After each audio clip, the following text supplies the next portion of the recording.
These are the 30 most important CFA exam day tips you might ever hear. Number 30 is to replace your calculator batteries the day before. While there are stories of the calculator battery lasting for like 5 years and the TI BA2 Plus or whatever it's called, it's not a bad idea to just spend 10 bucks, run to Radio Shack or some other store like that, I guess, and buy a new battery for your calculator just so you can be positive it's not gonna die on you during the exam. And yes, these 30 tips are going to be listed in order of importance. The 29th most important tip is to map the route that you're going to drive to your exam center the morning of the exam, or maybe also even the day before the exam. It's gonna give you a bit more confidence in exactly where it is that you're gonna need to be, but it also prevents you potentially driving to the wrong place. I know I can't be the only one who's ever typed into some destination into the Maps app on your cell phone and then gotten like 90% of the way there and realized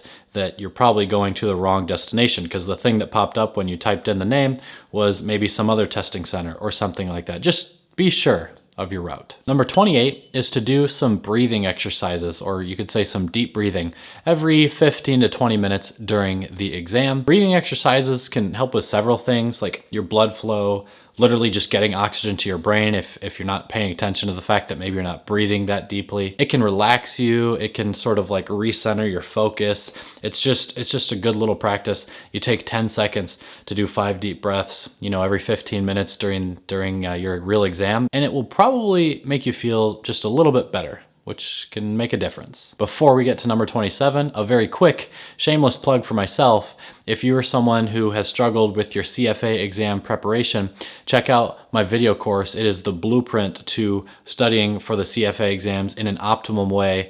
I totally believe that every little detail that I get into on the perfect study plan in your preparation for a CFA exam, if you follow all the details that I lay out in this course, you will drastically increase your chances of passing. The link is in the description down below. The next tip, sort of in line with doing breathing exercises, is to stretch every once in a while. It's good for your posture, but it's also going to help keep your blood flowing, your circulation going, get oxygen to your brain.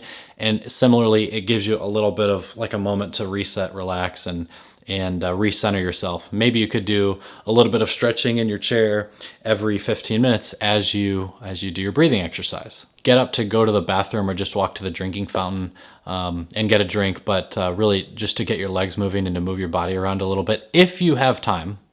So only if you're sort of ahead on time, and we'll talk about tracking your time a little bit later in this video, but doing that is also a great way to get a little bit of motion to your body and get a little bit of a reset just to like freshen your brain up as you sit back down to tackle the next section of the exam. Number 26 is going to apply to your deep breathing or your stretching that you're doing, and that's to keep your eyes totally closed. I'm serious about this. If you give the appearance of looking around the room during the exam, the proctors can take your exam away and you'll fail it right then and there. So I did this literally probably every 15 minutes. I just close my eyes. Make sure my eyes are visibly closed as I'm doing these things that I'm doing, just to make sure that there's no chance of someone misinterpreting what I'm doing as giving the appearance of trying to look at other people's exams. Number 25 is to bring 4 or more pencils with you, just for the sake of handwriting your work. Now, there are some exam centers that only give you a dry erase board and a marker. That is a horrible situation. Hopefully you get sheets of scratch paper. Bring 4 or more pencils. I saw some people bringing like 20 pencils to the exams. You don't have to go crazy. I always brought 3 or 4, and I don't think I ever like broke the one that I was using. So you probably don't need more than 1, but bring 4 to be safe.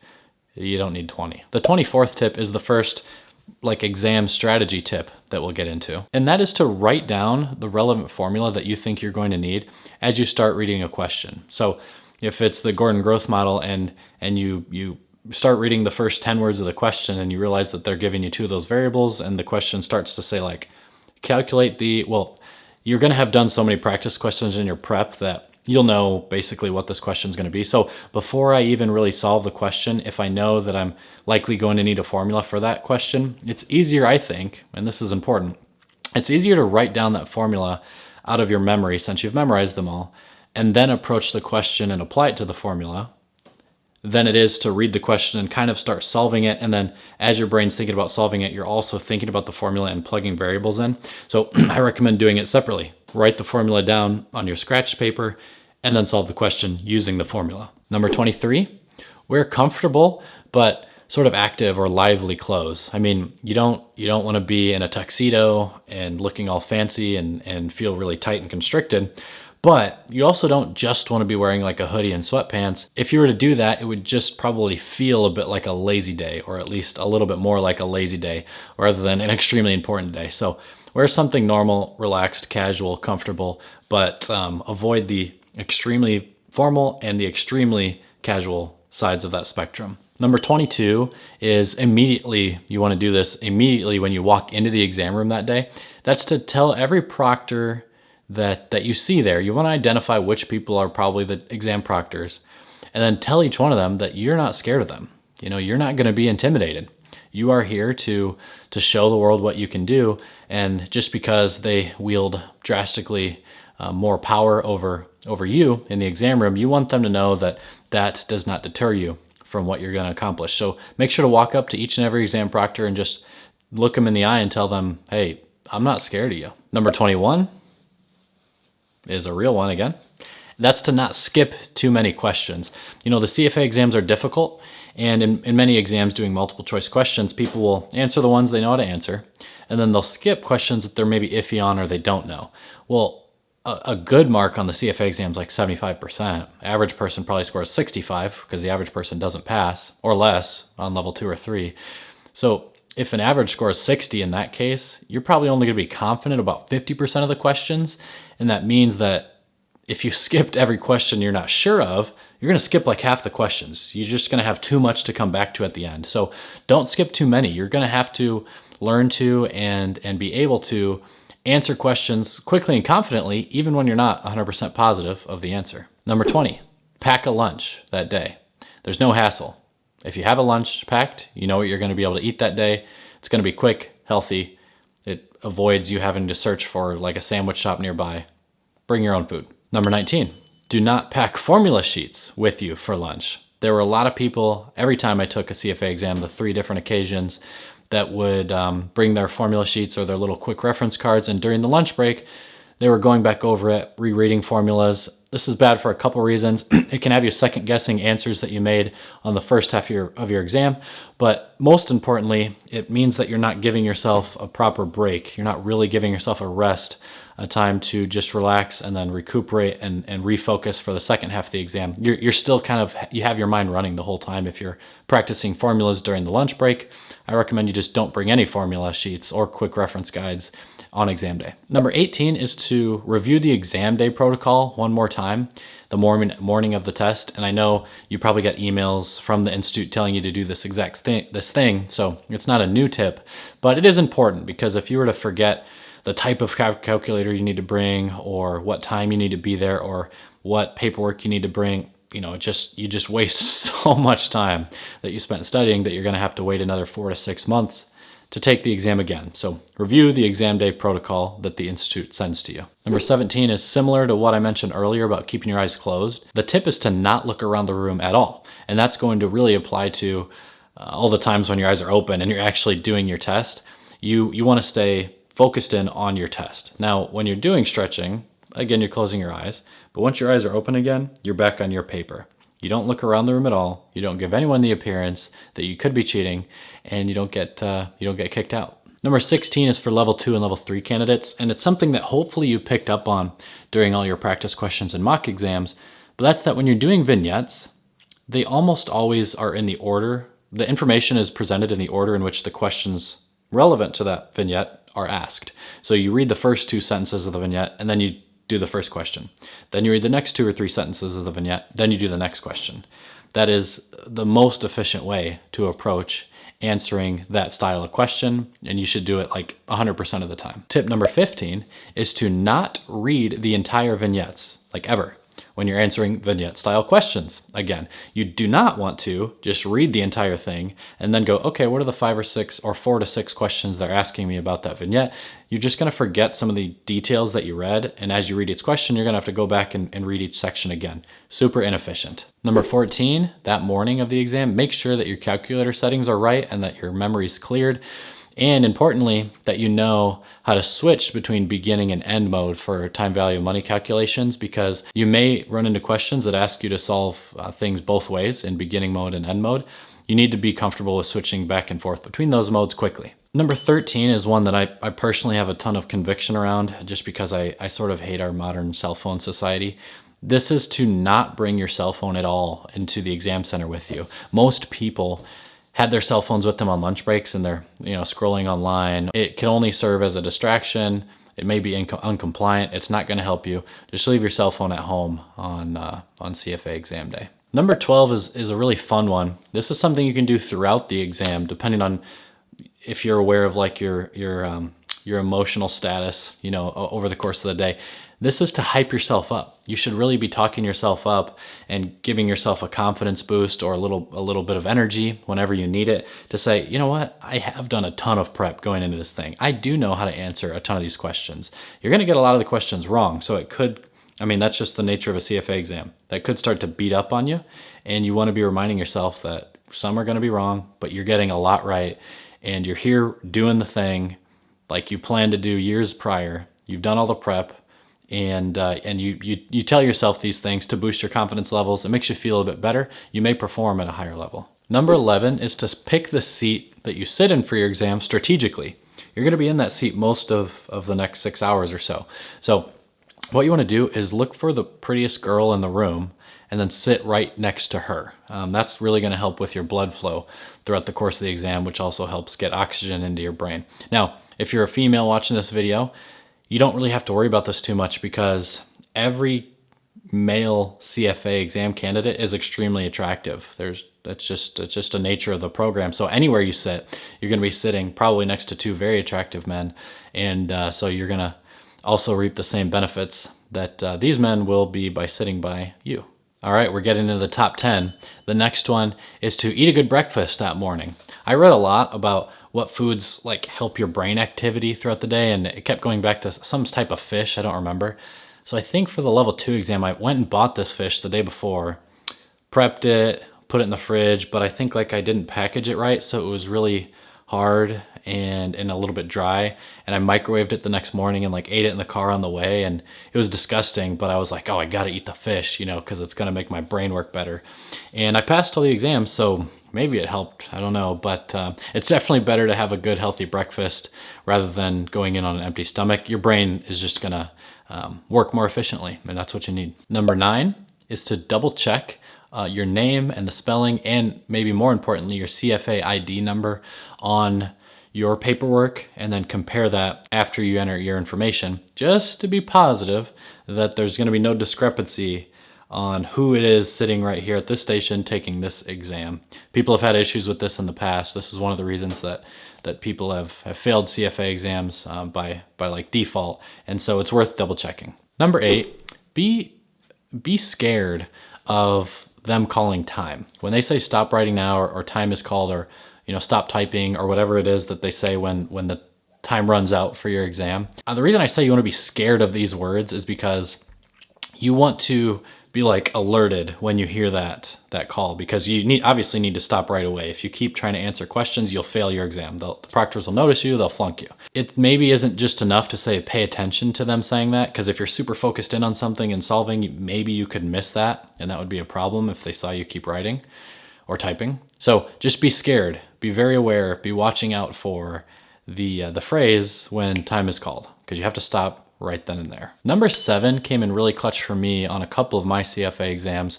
When you're doing your little solves on your scratch paper, I would write down what question number it is that you were working on to do that solve, and then save the scratch papers, because sometimes in standardized tests, and you might know what I'm talking about, you'll like have realizations later on in the exam, like, oh shoot, that's how I was supposed to be doing this thing, or that's how this formula works. And maybe if you struggled with some of those earlier questions that were similar, you can look at your scratch notes and go, yeah, here's where I was using that formula incorrectly, and go back to that question and fix it. You want to sort of be able to reference what questions you used, what formulas on. And this is especially valuable if you find that you have extra time at the end to go back and review some of these things. So it's helpful as you're doing your handwritten work, just jot down what question number it is that you're working on as you do it. Number 6 is to watch your pace throughout the course of the exam. You need to be very aware of how much time you have left, how much time you're using and all that. This is especially true with level 3 because the essay format questions can take more time.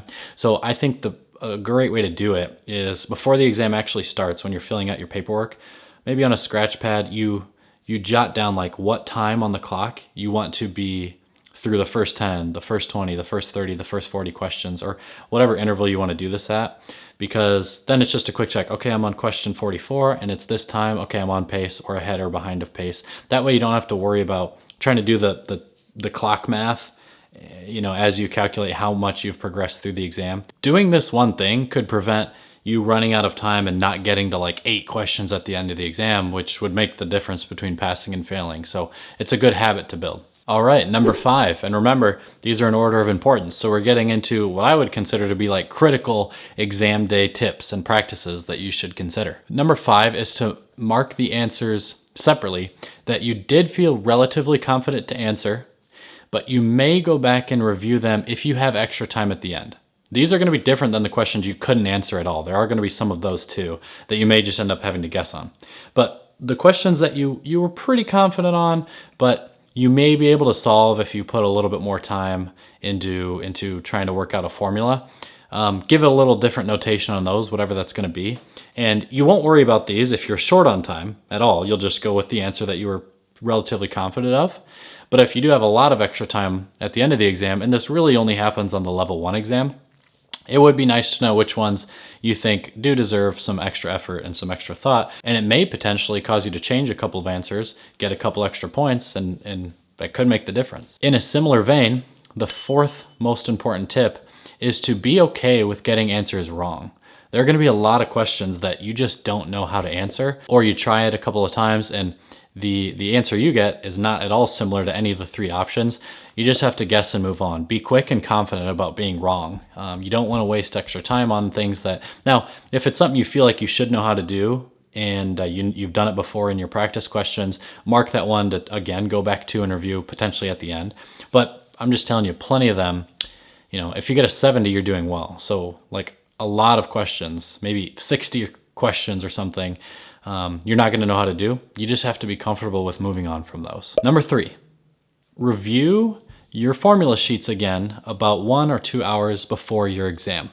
And this is critically important, not just because it might help you shore up on a couple of the formulas that you still got wrong. And you shouldn't really have any that you're not quite getting yet, but there may be a few based on the formula review process that I kind of preach about on this channel. If you don't know what I'm talking about, please watch those other videos. But reviewing the formulas again an hour or 2 before the exam, it's good because it boosts your confidence, because you're going to be like, bang, bang, bang, bang, bang. Wow, I really did learn all these in the last 3 days.